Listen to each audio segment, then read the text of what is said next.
Welcome to the Do Good Work podcast. Today, we're going to be diving into a productive profit segment with revenue growth strategies, and we're going to be diving into marketing here. So let's talk about marketing that sells without having your prospects feel they're being sold to. And what I'm going to share with you, what I know that works. I am a recovering direct response agency marketer. And if you don't know what that means, that I have personally been responsible for overseeing millions of ad spend every single month. I've worked with really cool business owners. I understand the offers that work, the marketing that works. And what I want to share with you is what I know works. This isn't every single strategy up my sleeves. There's so much to dive into that. If you'd like me to dive into that, but I am going to be sharing with you a content marketing strategy. You can do this organically. You can do this with paid ads. So don't think that you have to spend money with what I'm about to share with you. I think money just accelerates anything good that you have. It also accelerates the negative that you have. So if you have a really bad content marketing strategy or a really bad offer, spending money on that offer will just accelerate you seeing that it's not a good offer. So just keep that in mind, that you don't need to spend money to follow this strategy, because this is a strategy that it works, it takes time, but it also makes sure that you can get the results that you're looking for. So before we talk about the sexy stuff, which is, building successful marketing and getting sales, that's the sexy stuff. I do want to dive into the truth behind what makes a successful company, because knowing this will put you in the right frame of mind to understand the key premise behind business marketing and selling. And if you don't care about any of that, you don't care about creating a large impact and being profitable, then please skip the next couple minutes, because we're going to be diving into the most overlooked thing in business and what you can do about it. So, what is the most overlooked thing in business? So, to be frank, you can be successful without doing this one thing. And as a matter of fact, I know multi-million-dollar companies that have grown very successfully without doing this one thing. Yet there is a tipping point when you're growing that you will face without doing this one thing that I'm about to share. The tipping point that you will face if you don't do this is that you won't be able to attract world-class talent at scale. You'll definitely have high team turnover. You'll have a weaker, unique selling proposition in the marketplace because you aren't different. Therefore, you're not competing your competition. You're pretty much going to be just one of many in a sea of noise. And you're probably going to be competing on things like price or features. And lastly, the thing that you'll face if you don't do this thing that I'm about to share with you is that your average client results will just be average. They're nothing spectacular. There won't be anything to really talk about.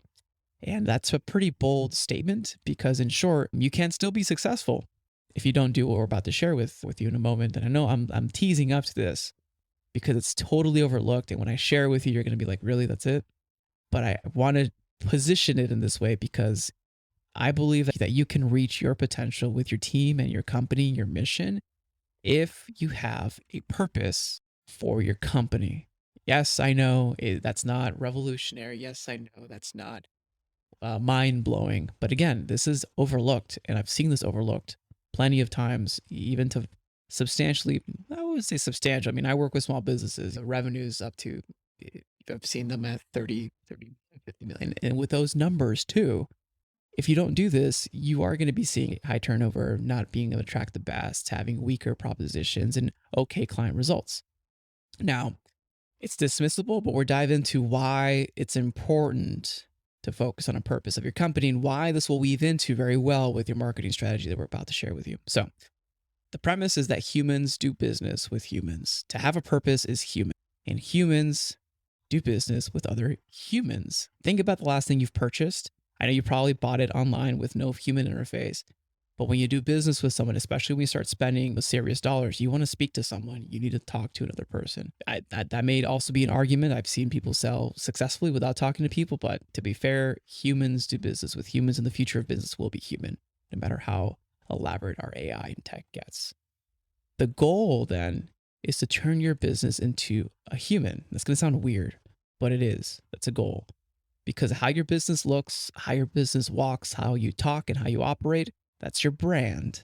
How your business thinks about the future, what you're talking about, what the future might look like, that's your company's vision. what your long-term goals are for your business, what you're working to achieve. That's your mission. And the principles that guide every action and decision that you make as a team and in your company, that those are your values. So you see how a business is an embodiment of human collective thought. So it does make sense to create your business into a human so that people think about it as a standalone. Like that's what when we tax corporations, we tax them separately than we tax individuals because it's a standalone entity. So all of these things are necessary ingredients to allow you to build a highly profitable business that lasts, because that's the key game of consistency over time, getting results over time. Once you have this foundation stone, then it's important for you to think about your true bottom line. Now, I know that there are team and individual operating KPIs. I call operating KPIs. So these are the actions that, let's say you have a project management team, like how do you measure their productivity or their KPIs? They have their own KPIs that roll up into your department owned KPIs. Like you have different team members, marketing, sales, they have their own metrics, but all those metrics roll up to a company or a department wide owned KPI, which then roll up into your actual bottom line KPIs, your key performance indicators. And the final indicator really is going to be your profit and loss statement. Like you're going to see how well did we do? How much did we spend? What's the cash in, cash out? What can we do with this? So I know it's more complicated than that, but that's pretty much the plain English version of it. Cash in, expenses, cash out, profit, loss. That's your bottom line. However, you do have a true bottom line, because in order to create a world-class company that lasts, you need to attach your team's operating KPIs, the ones that your departments, that your team members are doing individually on a day-to-day basis. You need to attach those to your department KPIs, the ones that if you have a sales department or a marketing department, a product engineering department, they have to roll up to that department-wide key performance indicator.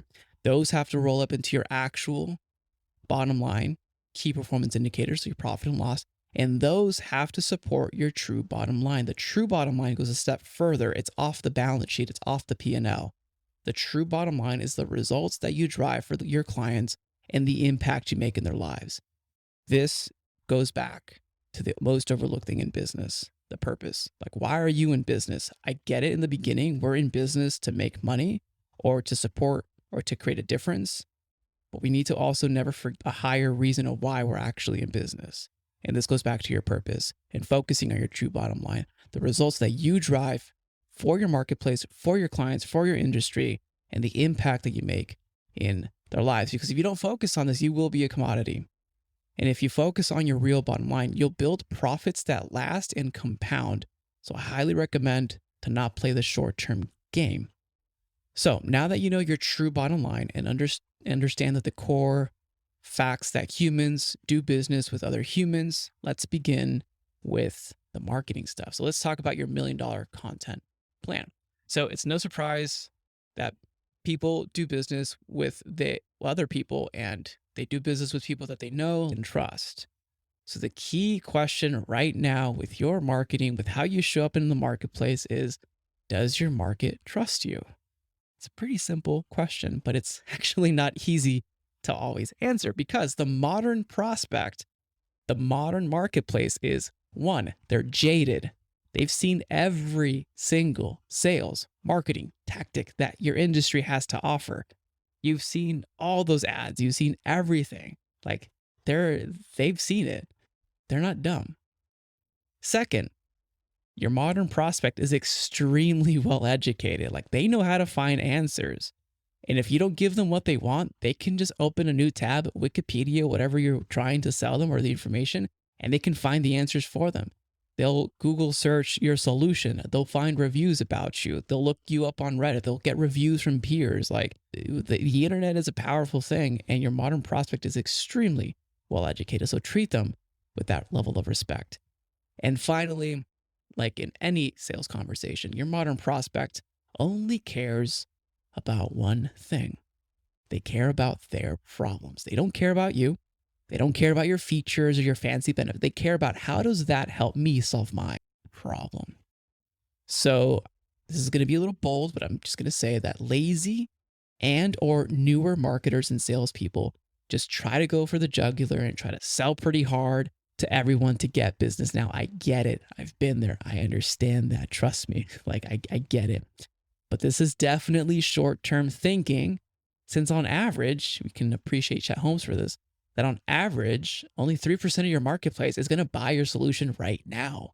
Like, if only 3% of the market, and let's say your marketplace is 10,000 people, only 3% is ready to make a buying decision right now. And they're not going to buy it just from you, because you're not the only vendor or supplier in their eye. So that means that on average, 97% of your market is open to buying at some time during their decision-making process. So that means if you only focus on the 3%, you're excluding the 97% that may make a purchasing decision in the future. And I know that's planting the seeds and waiting them to grow. I'm not asking you just to sit around. So let's talk about the marketing strategy to really hone in on the 3% and the 97%. So we have to start, though, with value first marketing. So value first marketing creates a relationship with your market for the long run. So you do this activity alongside your inbound, your outbound, your direct paid, your organic social, your live event marketing. I'm not here to tell you that just do this and everything and all your dreams will come true, all your sales metrics will happen. No, this is a piece of the pie, a piece of your inbound strategy. It goes in tandem with what you're doing outbound. It goes with what you're spending on ads. It goes with what you're posting on social. And if you're doing live event marketing, this goes alongside with it, because what you're doing is creating an ecosystem for your prospects to self-select when they're ready to make a buying decision in their buying process and work alongside you so you help them make the decision. So notice how that I didn't say that you help sell them. You help them make the decision. You don't sell them. So keep that in mind. So this goes back to the original, title of this episode: how to sell without having your prospects feel they're being sold to. So you do this by working alongside them. So we mentioned earlier that your prospect only cares about one thing: their problems and solving their problems. So what we need to do as sharp entrepreneurs, as savvy business owners, and really good marketers is you have to meet them where they're at. We have to meet them where they're at, including where they're at in their buying decision process. And we also have to have a deep psychological understanding of who they are, what they believe in, why they're experiencing their problem, how they actually experience their problem. So it's not just talking about, oh, this is your experience, but how do they actually experience it? That's deeper. And the words that they use to describe their problem. So you got to be very specific, and I recommend you niche down. And if you have multiple types of buying personas, doing this for every single type of buying persona, then we have to do the same around their desired solution. What solution do they want? Why do they want this solution? What do they believe in that makes them want this solution? How would they experience this solution? And what would change in their world if they had this solution? I know how is this marketing? It is marketing. It is important. And if you skip this, I highly recommend you don't skip this, because this is how we're going to build long-term benefits and a compounding return for every marketing dollar that you spend. So one way to do this and to map this out into an actual marketing strategy is to list 3 to 5 steps your ideal clients take from going from point A to point B. So point A is what we just talked about, their problems. What problems are they facing? How do they feel about that? Then point B is their ideal solution, their desired outcome.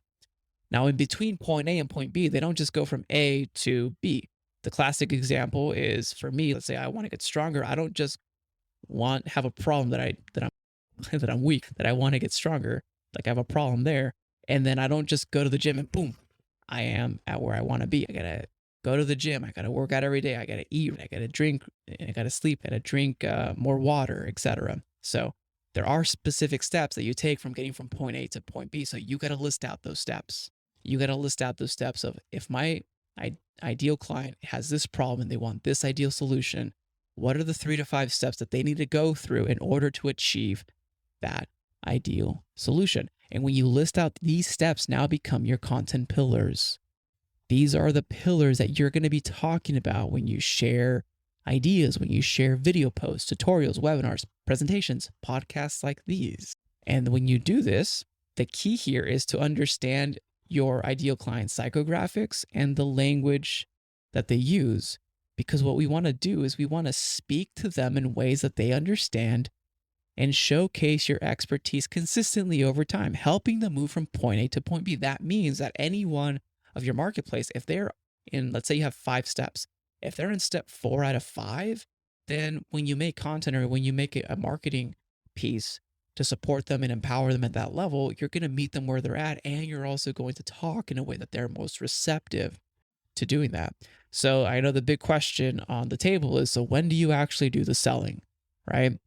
When it comes to this particular process, what we're talking about is building a funnel. We're going to dive into what that funnel looks like.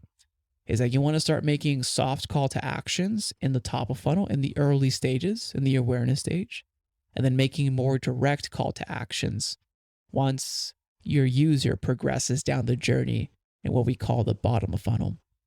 And if you want to do some paid marketing behind this, you can enhance the speed in which if someone goes through this process with remarketing campaigns. So we'll dive into that. So this is going to be the content conversion funnel. And I'm going to dive into labeling step by step, the content conversion funnel, what happens at each step. And then we're going to dive into in a separate segment after that around how to remove friction and optimizing quality in your top of funnel all the way to your bottom of funnel. And then the type of content that you can plug in to this funnel to enhance your sales. So got quite a bit to go through here. All right, so let's talk about the content conversion funnel. So content creates relationships with your ideal clients before they become ideal clients. I've had it plenty of times when I talk to people. It's like, hey, Raul, I feel like I know you because you've been in my ear for so long. Like I guess to listen to the pod or listen to like me interviews on other places. It's cool. Like they build a relationship with you. And I've done the same thing. When I get to know someone, I listen to them. I feel like I know them. So when I get on a call with them, hey, I feel like I have a relationship with you. And that's a good thing to have. Let's dive into the content conversion funnel because the customer journey is as follows.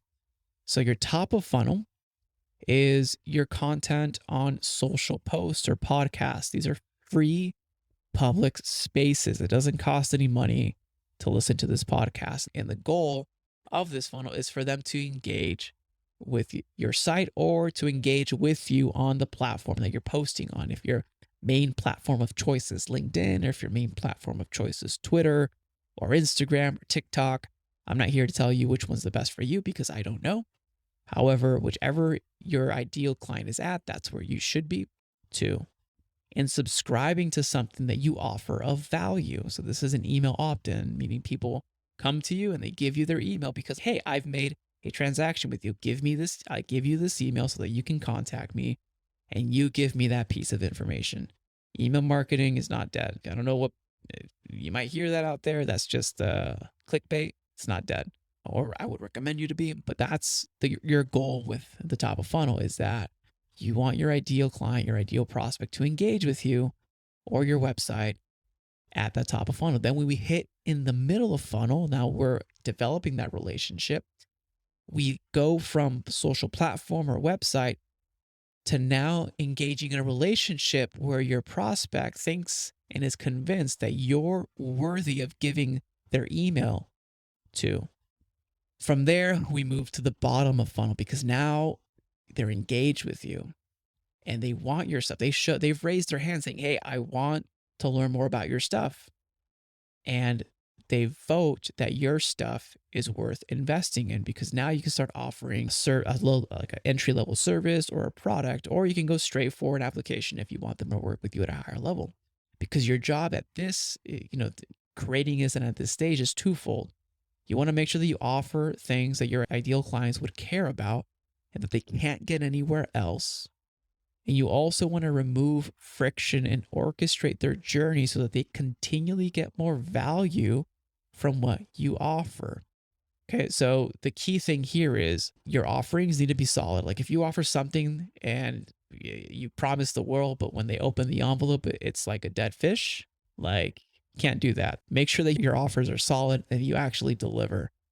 When it comes to removing friction and orchestrating the experience of the customer journey, let's dive into how to do this both with paid media and organic, non-paid media. So to remove friction and optimize for quality in the top of funnel, here's the step that you should take. So I would encourage you to review your analytics and drill down to the highest engaged pieces of content that you're publishing. So when you post out there, you want to do which platforms give you different measurements, and there's different tools and third-party tools that you can plug into to get engagement rates or scores. But what you want to be able to do is identify which pieces are my audience engaging the most with and why. And clearly you want to double down into that if it's relevant to what you're offering. If you want to put some ad spend behind this to reach more customers, you can go ahead and do this and spend some money to boost that content or to get that content on a more awareness stage to reach more people so that you have more people engaging with that piece of content that's become popular. And again, that piece of content should promote them visiting either your website or an offer that you make to exchange for an email. If you don't have any money to spend on ads, I would just focus on increasing your reach of your content by reposting that content, syndicating that content across different platforms that your ideal clients are on or listen to, and guest on other audiences. So for example, if you want to guest blog or if you want to guest podcast into another audience or another platform where your audience is at, that's the goal here, is to take that piece of content and syndicate it to more people. Now in the middle of funnel, the step to take here that I would recommend is to take your best clients and what they paid top dollar for and create a tool or training that you either give away for free or at a ridiculously low price. Think less than $34. So identify my best clients. What was the one thing that they really appreciated from me? I'm not saying give away your stuff for free, but what I am saying is identify what's the most valuable thing that your clients have found, and how can I take that and package it or splinter it off into a front end offer where I can offer that as a piece of training, as a PDF, as a download, as a webinar, as an audiobook, as a recording, as a podcast. And do I do it for free or I do it for a low price? So again, the goal here in the middle of funnel is not to sell hard. It's just to make a soft sell. And a soft sell sounds like this. Consider X. When you're ready, do Y. So soft sells aren't saying, get this now or time's running out. A soft sell is just like, hey, if you're interested in learning more about this, consider downloading this PDF where you're going to learn about X, Y, and Z. So if I had a PDF version of this podcast and I give you the actual tools where you can map this out and a training to do it step by step, and I package that for $7, like, hey, as you listen to this podcast, if you want the actual shortcut and the blueprint to do this step by step with video training and the tools, consider downloading at xyz.com for $7. Like, I don't have that offer for you. If you want that offer, just message me, but I'm just giving you examples of a soft sell. That's not a hard sell. So if you're targeting ads in the middle of funnel, you want to make sure that you target people who saw your top of funnel content. So you can create an audience of people who actually engaged with your top of funnel content. And this one's a little, iffy because of the whole tracking thing. And you want to also target people that have gone to your website or who are actual fans or people who follow your pages or your social profiles. So the key is, if you're going to spend money on this, remarket those that have already engaged with you and make an offer a soft sell to them so that they can see this offer. And because it is a value add and it's relevant to what you're talking about or what you're doing, they have a high affinity to you and they have a high likelihood of taking you up on that offer. If you don't have ad spend and you want to do this all organically, focus on placing this offer on the digital properties that you own, like your website, and make a call to action there to ensure that they can take you up on that offer. Now let's go into the bottom of funnel and the actions that I suggest here. So in the bottom of funnel, we want to make sure that we focus on creating experiences after someone takes you up on an offer that you make in the middle of funnel. So for example, going back to the $7 podcast, like PDF download training that I've literally made up on this podcast. But if you want that, let me know. But we follow up on that offer and we create a very good experience of what it looks like behind the scenes with you. So once either they give you $7 or your audience gives you their email, you want to enhance their experience after they take you up on that offer as a thank you email series, a welcome series, an education series. And you want to do this in your email marketing. You want to do this if you do remarketing ads to them. But the goal here is to elevate their experience and make them feel welcome and make them feel that there is more value behind the scenes, not just here is your the $7 offer that you made. Now here, buy more stuff. No, it's here's a $7 offer. Here's more education for you. Here's some things to consider. And when you're ready, if you want to apply for our mastermind, please apply here. And here's some more information if you're interested in learning about what the benefits are, how it can help you solve your problems faster, and the price points. So the goal here, again, is going back to how can I add more value, make their experience better, align that with my purpose and mission of the company. And if you have money to spend on ad spend, you can remarket those who've subscribed to you in your middle of funnel offer. And again, focus on another offer that helps them solve their problems in a bigger way.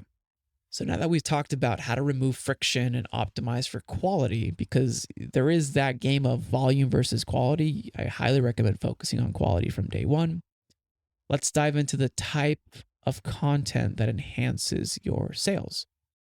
So if you're dedicated to creating and delivering quality content to your future ideal clients, then you have to become an experienced designer.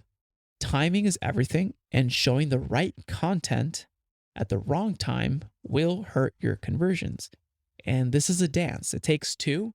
It takes you and your future ideal client. Your ideal client experience begins with your marketing in the top of funnel, like we've discussed, and it leads into your middle of funnel, and then it finally goes into your bottom of funnel. Then it goes into your sales team, your fulfillment delivery team, and your client retention team. So this is the entire journey. It's your post-purchase, right? Like it's not just after they buy, then goodbye. No, it's they've started the relationship with you. Let's see how else we can help them and how we can be of more value, because the name of the game in business is increasing your customer lifetime value and increasing the value that you deliver, because it's a two-way street. We talked about it's a dance. So let's discuss the marketing aspect to allow you to guide your future ideal clients in this dance. Let's take it from the top. So from the top of funnel, we have to assume that your ideal client doesn't know anything about you. They don't know who you are. They don't trust you. They have their guard up. So the best type of content that works here is just to deliver solutions to what your ideal client is looking for, what their problems are. So if you follow your content pillars that we discussed in the $1 Million Content Plan, you can do this by sharing tutorials, to over-the-shoulder trainings, to how-to trainings, or how I solved problem trainings. And the goal is that you want to hit every single one of your content pillars and add value to your ideal client. So remember, the content pillars are between points A and B of their current situation, the bad situation that they're in, the problem that they're facing, and then steps 1, 2, 3, 4, 5, all the way to 8 steps, depending on how big you want to make your content pillars. I don't recommend making it too cumbersome. All the way from point A all the way to point B, to their solutions and what steps they have to go through. So here in the top of funnel is creating content for each one of those pillars, those actions that they need to take, and helping them solve those problems and move forward. This is the probably some of the best content that's on the internet. I think how-to content is what's flooded the internet. But what you want to do to differentiate is to make it very niche and specific to your ideal client, so that they see, hey, this person knows my problem, and hey, they're helping me, they're being of value. Let's see what else they can do for me. So the goal here again is to gain trust by actually being useful and helping your future clients get some results before they ever pay you to get results. Now that sounds crazy, but it's just the psychology of selling. If you help someone and you're like, oh, I'm not going to give them my best content because they're going to not buy from me. No, that's scarcity thinking. Like, help them. When you help them, they're like, wow, this person helped me. What else can they help me with if I pay them money, or if I give them, if I engage in working with them? Like, that's what works. So we want to make sure that we focus on that and have that level of mindset. So don't limit yourself. Don't hold back. You don't want your content to be a commodity. You don't just want to be another voice and a noise on the internet. You want to be specific to that particular person. So now let's work into the middle of funnel, and we're warming up and selling here. So we're not selling too hard, but remember, we're answering specific questions, and we're going to be diving into warming up the sale. Once your future ideal client gets a sense of who you are, what you do, what you can help them with, they will naturally look you up. So first, go Google yourself right now. What comes up? Is it good? Is it bad? You got to fix that if it's bad. Google yourself, because you're again, the modern prospect is intelligent. They know their stuff and they can sniff out issues faster than you can put them out. So you got to make sure that you have everything clean. So in this part of the journey, they're learning more about you, your ethos, what makes you unique. And what you need to keep in mind in this part of the sales process is that your client is asking these 3 questions, and you need to answer these 3 questions. We're going to dive into how to do this.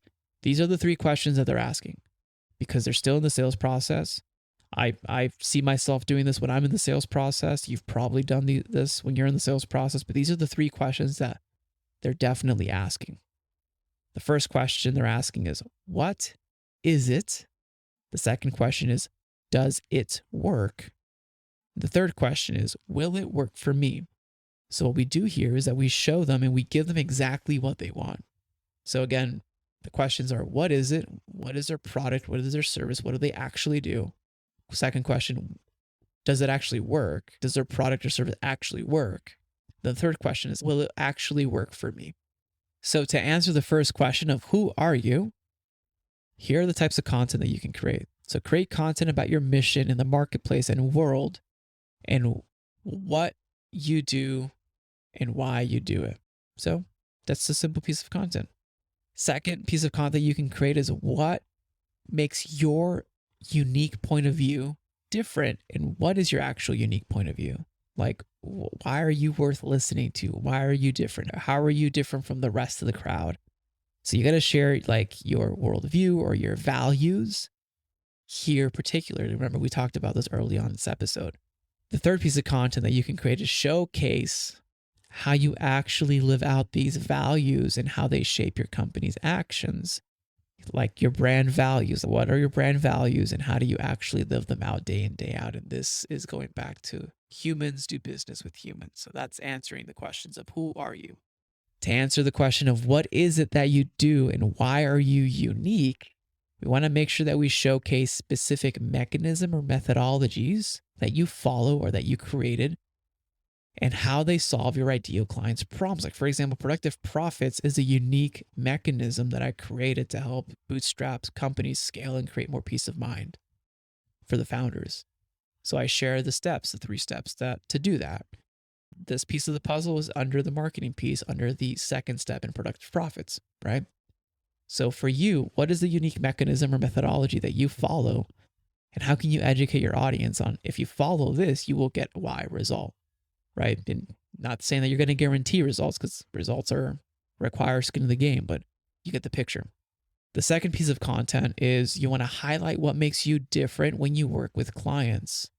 Do you have a product, or do you have a unique service offering, or do you have a community that you empower your ideal clients with? What you want to do is share the experience, the elevated experience it looks like to work with you. And that's a key differentiator, because if you want to go a little bit advanced here, you're not really selling a product or service. As a matter of fact, I'm not even selling a product or service. We're selling an experience. And you want to make sure that you can highlight as best you can, even though experiences have to be experienced in order for you to experience them. A little play on words there. It's a little advanced, but you want to at least showcase what it can look like to have that kind of experience in your marketing. To answer the question, does it work? Does it actually work? Well, this is a pretty simple piece of content. You want to show real life proof, results, case studies, showcasing your fabulous work, written or video endorsement, testimonials of winning clients and authorities in your industry. That's the key piece here. If you don't have these, then just do good work and then ask for these. To answer the question, will it work for me? Now, this is the golden ticket. This is the most important question, because here we want to curate content that is very honest and very blunt. Is I don't know that answer. That's the content you want to create. You want to create content that says, I don't know if it'll work for you, but let's find out. Let's get on a call. Let's get on a strategy session. Let's apply to see if we're a good fit for each other. Or let's take the first step by enrolling in this community or enrolling in this product, because that's an honest answer. We don't know if this will work for you. I personally don't know if this is going to work for you, because I don't know your business. I don't know where you're at. I know this is what is proven and this is what works, but I don't know if this is going to work for you. So we want to make sure that we encourage the next step to see if this might work for your individual, for your ideal client. Because the goal is you want to remove barriers in the decision-making process. And you also want to include FAQs. Maybe you do have frequently asked questions that you can give beforehand, before they dedicate and invest an hour in talking to you, where you can address the top concerns or objections before they actually talk to your sales team. So what I'm about to share with you is an opinion. So everything I'm sharing with you now, earlier, this is proven. These are frameworks. You can implement them and you can go to town with them. But what I'm about to share with you right now is an opinion. I want to make sure that this is distinguished. This is my professional opinion, that when you do this type of marketing, the decision to buy is already decided. Your prospect has already decided if they're going to buy from you or not. When they engage with your sales team, the sales conversation is only there to help them validate their decision to buy. So if you have marketing that's so good, the decision's already in your prospect's mind. All they have to do is talk to the sales team to validate their decision. And if you have a solid sales team with a solid experience, it'll validate that decision. I will give you a personal story. I won't name the company. I applied. I got on a strategy session. Every piece of content, I love the CEO's content. I love the content that they put out. I love the website experience. I love the videos they put on their website. I love the process of applying for a phone call. I love the thank you page in the email from the phone call. I love the value that they gave me. They gave me a freaking book for just applying to be on a call. When I got on the call, it was the worst experience I've ever had. I'm like, how is this a sales call? This was horrible. They wasted my time. Will I do business with you? Absolutely not. Everything else is beautiful except that. So you have to make sure that you weigh in the sales conversation, but the decision to buy is already in your prospect's minds. But your sales conversation, once you get on the call, is to validate their decision to buy or to give them a really good reason not to work with you, which I experienced. So let's take this, and we've gone through, this is quite a bit. This is a bit of a longer podcast. Let's dive everything that we learned into scaling your client acquisitions into 3 dimensions. So what we talked about is a content strategy, a pillar strategy, adding value up front, creating that ecosystem, doing this in tandem with your paid media, your organic posts, your live event marketing, your direct outbound outreach marketing. So this is something that you do alongside that. This is a piece of the pie. But now what we want to do is, how do we actually grow this over time and scaling this into 3 dimensions? So language is the most beautiful and important and critical way that we communicate with one another, because it reveals how we think and it shows what's going on in our minds. It could also be adjusted to fit each medium and how we communicate it with whom we communicate with. So there's another dimension in which you can differentiate your message. So earlier we're talking about making soft call to actions. It's very linear. It's one-dimensional. So there is a way to create a multi-dimension approach to your client acquisition in your client journey. And you do this by looking at your core premise and your core offer for your ideal clients. So let's look at this in an X and Y axis, and then the Z axis being like the 3rd dimension, right? So your core premise and your core offer, this is the X axis, right? So your core premise and offer can be repositioned and displayed across multiple audiences and multiple personas. So this is your Y axis. We talked about If you have multiple personas, to do the exercise of identifying their psychographics and their desires and their problems. If you have multiple personas, then you'll have multiple graphs of this.